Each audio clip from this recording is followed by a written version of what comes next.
नमस्कार, मैं हूं अंकुर और आप देख रहे हैं सत्य हिंदी। एक नजर अब तक की सुर्खियों पर। प्रधानमंत्री मोदी ने अपने स्वतंत्रता दिवस संबोधन में देशवासियों कहने की जगह परिवारवादियों शब्द का इस्तेमाल किया और देश के लोगों से आशीर्वाद मांगा। उन्होंने कहा कि देश को 3 बुराइयों से लड़ना होगा। ये हैं भ्रष्टाचार, परिवारवाद और तुष्टीकरण। पीएम मोदी ने विस्तार से इनके बारे में बोला और किसी पार्टी और नेता का नाम लिए बिना कहा कि परिवारवादी राजनीति इस देश को खोखला कर रही है। यही लोग भ्रष्टाचार कर रहे हैं और तुष्टीकरण कर रहे हैं। तुष्टीकरण ने सामाजिक न्याय की लड़ाई को कमजोर कर दिया है। प्रधानमंत्री का भाषण पूरी तरह विपक्ष पर हमला था, लेकिन किसी पार्टी का जिक्र नहीं किया। प्रधानमंत्री के भाषण में कहीं न कहीं 2024 के लिए लोगों से समर्थन मांगने का अप्रत्यक्ष इशारा था। प्रधानमंत्री ने जिस तुष्टीकरण की बात कही, उसके बारे में ये साफ नहीं किया कि आखिर कौन सी पार्टी किसका तुष्टीकरण कर रही है। आमतौर पर तुष्टीकरण अल्पसंख्यकों के संबंध में इस्तेमाल होता है। प्रधानमंत्री ने अपने भाषण की शुरुआत में ही मणिपुर का जिक्र किया। उन्होंने कहा कि पूरा देश मणिपुर के साथ है। शांति ही मणिपुर की समस्या का समाधान है। केंद्र सरकार पूरी कोशिश में है कि मणिपुर में शांति बहाल हो। हालांकि प्रधानमंत्री इससे पहले लोकसभा के मानसून सत्र में मणिपुर का मामूली जिक्र कर चुके हैं, लेकिन उन्होंने 15 अगस्त को भी इसका जिक्र किया। हिमाचल प्रदेश और उत्तराखंड में आई प्राकृतिक आपदा का जिक्र करते हुए प्रधानमंत्री मोदी ने कहा, इस बार प्राकृतिक आपदा ने देश के कई हिस्सों में अकल्पनीय संकट पैदा कर दिया है। मैं इसका सामना करने वाले सभी परिवारों के प्रति संवेदना व्यक्त करता हूँ। इसके साथ ही पीएम ने कहा कि 2014 में आपने एक मजबूत सरकार बनाई। 2014 और 2019 में मोदी को सुधार करने का साहस मिला और मोदी ने एक के बाद एक सुधार किए। सुधार, प्रदर्शन, परिवर्तन ही देश का निर्माण है। हमारी मानसिकता उस शक्ति को मजबूत करती है जो अगले 1000 वर्षों के लिए मंच तैयार करती है। देश ने तय किया है कि देश को आगे ले जाने के लिए पूर्ण बहुमत वाली स्थिर सरकार चाहिए। उन्होंने उस अस्थिर समय से मुक्ति पाई जब देश राजनीतिक मजबूरी से जूझ रहा था। मेरी सरकार का हर निर्णय देश प्रथम है। नरेंद्र मोदी ने लाल किले से कहा है कि साल 2047 में जब देश आजादी के 100 साल पूरे करेगा तो हमें दुनिया में भारत का झंडा एक विकसित देश के तौर पर फहराना है। भारत 2047 तक विकसित देश बनकर रहेगा।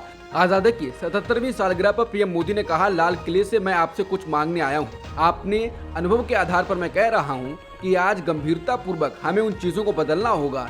जब 2047 में देश आजादी के 100 साल मनाएगा तो उस समय तिरंगा एक विकसित भारत का झंडा होना चाहिए। हमें रुकना नहीं है। उसके लिए शुचिता, पारदर्शिता और निष्पक्षता पहले जरूरी है। हमें इसे मजबूती से खाद पानी देना चाहिए। 2047 में जब देश आजादी के 100 का जश्न साल मनाएगा तो मेरा देश विकसित भारत बनकर रहेगा। मैं देश के सामर्थ्य के आधार पर ये कह रहा हूँ।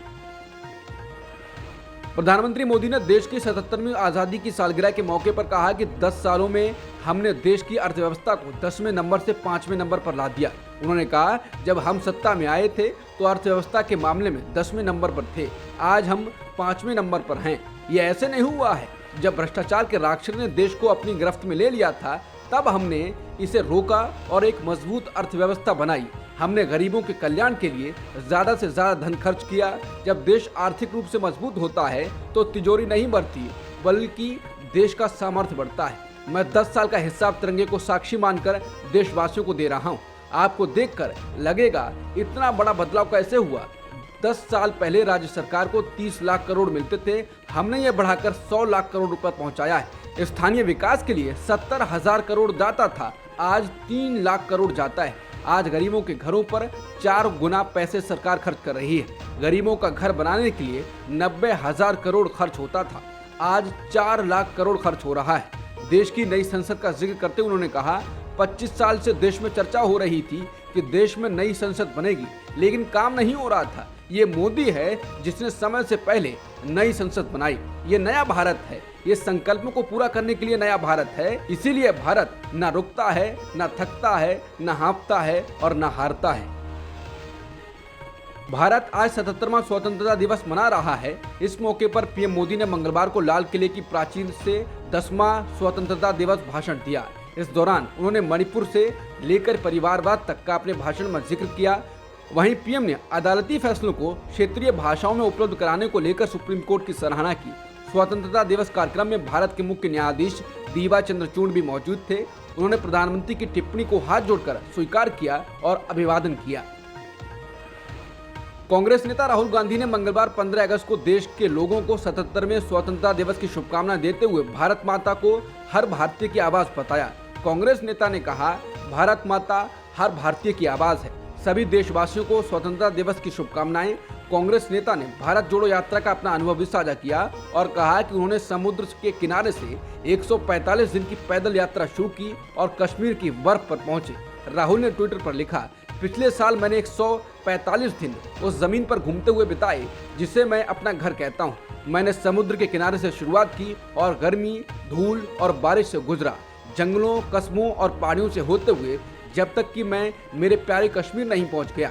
उन्होंने अपनी यात्रा जारी रखने के दौरान हुए दर्द और उस प्रेरणा का भी उल्लेख किया जिसने उन्हें यात्रा जारी रखने में मदद की। राहुल ने 15 अगस्त पर देश के लोगों को भारत माता मानते हुए इस यात्रा का जिक्र किया। राहुल ने अब आम लोगों से मिलना शुरू कर दिया है। इस सिलसिले में वो अब तक काफी ऐसे लोगों से मिल चुके हैं जो अपना छोटा मोटा काम करके परिवार चला रहे हैं। कांग्रेस नेता मल्लिकार्जुन खड़गे ने प्रधानमंत्री मोदी के भाषण पर तीखा हमला किया। लाल किले से प्रधानमंत्री ने कहा है कि वो अगले साल यानी 2024 में फिर से लाल किले पर झंडा फहराएंगे। इस बयान का सीधा मतलब ये है कि प्रधानमंत्री दावा कर रहे हैं कि अगला लोकसभा चुनाव वही जीतेंगे। प्रधानमंत्री मोदी के भाषण को लेकर पत्रकारों के इसी सवाल पर मल्लिकार्जुन खड़गे ने कहा, वो अगले साल फिर झंडा फहराएंगे, अपने घर के ऊपर फहराएंगे।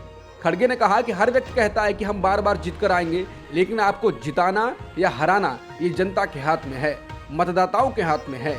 2023 में कहना कि 2024 में एक बार फिर मैं झंडा फहराऊंगा अहंकार है। अगर वो स्वतंत्रता दिवस पर भी विपक्ष पर टिप्पणी करते रहेंगे तो वो देश का निर्माण कैसे करेंगे। बहुजन समाज पार्टी ने मध्य प्रदेश में विधानसभा का चुनाव अकेले लड़ने की घोषणा कर दी है। इस बारे में संगठन की सुप्रीमो मायावती ने सोशल मीडिया प्लेटफॉर्म एक्स पर पोस्ट करते हुए कहा कि राज्य के दोनों प्रमुख राजनीतिक दलों यानी कांग्रेस और भारतीय जनता पार्टी के बीच आरोप प्रत्यारोपों और मुकदमों की राजनीति की वजह से जनहित के ज्वलंत मुद्दे चुनाव के समय पीछे छूट गए। उन्होंने ये भी कहा कि उनकी पार्टी राजस्थान और छत्तीसगढ़ में भी अकेले चुनाव लड़ेगी।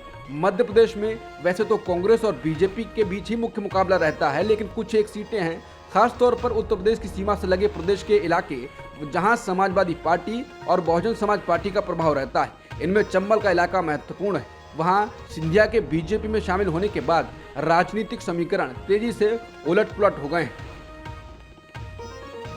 अभिनेता अक्षय कुमार को भारतीय नागरिकता मिल गई है। उन्होंने अपने ट्विटर पर भारतीय नागरिकता प्रमाण पत्र की तस्वीर साझा करते हुए इसकी जानकारी दी। अक्षय कुमार ने इस तस्वीर के साथ लिखा है, दिल और नागरिकता दोनों हिंदुस्तानी, स्वतंत्रता दिवस की शुभकामनाएं, जय हिंद। पूर्व अमेरिकी राष्ट्रपति डोनाल्ड ट्रंप पर साल 2020 के चुनाव में अपनी हार को पलटने की कोशिश करने के मामले में जॉर्जिया की एक कोर्ट में आरोप तय किए गए। ये मामला 2020 राष्ट्रपति चुनाव में जॉर्जिया प्रांत के चुनाव नतीजे को पलटने की कोशिश का है। ट्रंप पर आरोप लगाया गया कि वो उस साजिश में शामिल थे जिसके जरिए चुनाव नतीजों को अवैधानिक तरीके से बदलकर जो बाइडेन को हराने की कोशिश की गई। इसके साथ ही ये इस साल चौथी बार है जब राष्ट्रपति ट्रंप पर आपराधिक आरोप तय किए गए। ट्रंप सभी आरोपों को खारिज करते रहे हैं। अब तक की खबरों में इतना ही। बाकी खबरों के लिए बने रहिए सत्यहिंदी.com के साथ।